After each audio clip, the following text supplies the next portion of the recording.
আমার মনে হয় কোনো কোনো জায়গায় শেখ হাসিনার চেয়েও বেশি পরিচিত ছিলেন বেনজির আহমেদ। বেনজির আহমেদ শুধু শাপলা চত্বরের মাস্টার মাইন্ড না, তিনি এক সময় আমরা জানতাম যে তিনি সারা বাংলাদেশকে চালাচ্ছেন, তিনি সরকার চালাতেন, তিনি দেশ চালাতেন। তার উপরে আর কোনো মানুষ, কাউকে মানুষ মনে হতো না। তার যে দমভক্তি, তার যে বডি ল্যাঙ্গুয়েজ, তার যে ল্যাঙ্গুয়েজ, সব কিছু মিলে তখন বাংলাদেশে একজন মানুষকেই আমার মনে হয় কোনো কোনো জায়গায় শেখ হাসিনার চেয়েও বেশি পরিচিত ছিলেন বেনজির আহমেদ।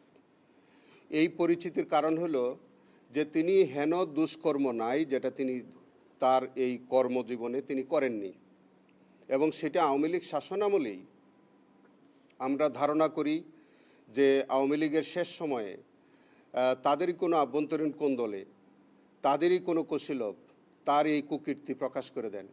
এবং তখনকার সংবাদপত্র কালের কণ্ঠ বিস্তারিত প্রতিবেদন ছাপিয়েছিল, এবং সেখানে আমরা প্রথমবারের মতো আমরা দেখতেছিলাম, জাতি দেখেছিল যে তিনি কত সম্পদের মালিক, কত ফ্ল্যাট, কত জায়গা, কত জমি, এবং তার স্ত্রীর নামে, তার সন্তানদের নামে। এবং তিনি তার বিরুদ্ধে শত শত কোটি টাকা তার সন্ধান পাওয়া যায় দেশে বিদেশে। এমন কোনো কুকীর্তি নাই যেটা বেনজির আহমেদ করেননি। তো সেই কারণে বেনজির আহমেদের বিরুদ্ধে তখনই দুর্নীতি দমন কমিশন মামলা দায়ের করেছিল। তার বিরুদ্ধে ইন্টারপোলের মাধ্যমে রেড বা কালার কোডেড যে ওয়ারেন্ট, যেটাকে আমরা রেড নোটিশ বলি, সেই কালার কোডেড নোটিশ পাঠানো হয়েছিল। ইন্টারপোলের মাধ্যমে আমরা গতকালকে দেখতে পেয়েছি তিনি গ্রেফতার হয়েছেন।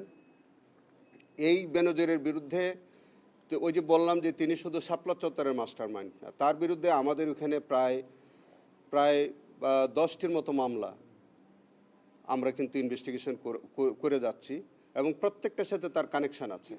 এবং এর মধ্যে ইতিমধ্যে আমাদের যে তিনি যখন র্যাবের প্রধান ছিলেন, তখন গুমের সাথে যেগুলো অলরেডি চলমান আছে তার মধ্যে বিচার চলছে। তিনি শাপলা চত্বরের মামলায় অন্যতম কুশীলব ছিলেন আসামি। তার বিরুদ্ধে আমাদের তদন্ত প্রায় শেষ পর্যায়ে। তার বিরুদ্ধে চট্টগ্রামের একরাম কমিশনার যে হত্যাকাণ্ড, তার সাথে তার সরাসরি সম্পৃক্ততা ছিল, সেখানেও তিনি আছেন। এবং আরও বললাম যে আরও অন্তত 7 থেকে 10টি মামলার তদন্ত চলমান আছে, যেগুলোতে প্রত্যেকটার মধ্যে তার সরাসরি সম্পৃক্ততা আছে। তিনি পুলিশ কমিশনার হিসেবে অসংখ্য হত্যাকাণ্ডের সাথে জড়িত, তিনি র্যাবের প্রধান হিসেবে অসংখ্য হত্যাকাণ্ডের সাথে জড়িত, তিনি যখন পুলিশের প্রধান ছিলেন, আইজিপি হিসেবে দায়িত্ব পালন করেছেন, অসংখ্য অপরাধের সাথে তিনি জড়িত ছিলেন। তিনি আরও যেটা জড়িত ছিলেন, বাংলাদেশের ইতিহাসে যে কয়টি বিতর্কিত নির্বাচন হয়েছে তৎকালীন ফ্যাসিস্ট সরকারের আমলে, প্রত্যেকটি নির্বাচনে তার বিতর্কিত ভূমিকা ছিল। এবং তিনি দমভক্তি করে বলতেন যে তিনি পুলিশের তার এই যে নানান প্রক্রিয়ায় যে একটা অবৈধ নির্বাচন করার যে অন্যতম কারিগর ছিলেন বেনজির আহমেদ। এই দেশের গণতন্ত্র নস্যাৎ করবার জন্য হাজার হাজার মানুষকে বিনা বিচারে নিরপরাধ মানুষকে হত্যা করার দায় সহ অসংখ্য দায় তার বিরুদ্ধে বলতে হলে আমার তো মনে হয় যে একদিন লাগবে যে শুধু তার বিপক্ষে এত আমলনামা তার। তো যাই হোক, আমাদের এখানে তার অনেকগুলো মামলা তদন্তাধীন, বিচারাধীন আছে। আমরা তাকে যদি বাংলাদেশে আনা হয়, আমাদের এই ট্রাইব্যুনালেও তাকে আনা হবে। যেগুলোতে বিচার চলছে সেখানে হাজির করা হবে, যেগুলো তদন্তাধীন আছে সেগুলোতেও তাকে রিমান্ডে নেওয়া হবে এবং তাকে জিজ্ঞাসাবাদ করা হবে। এবং তার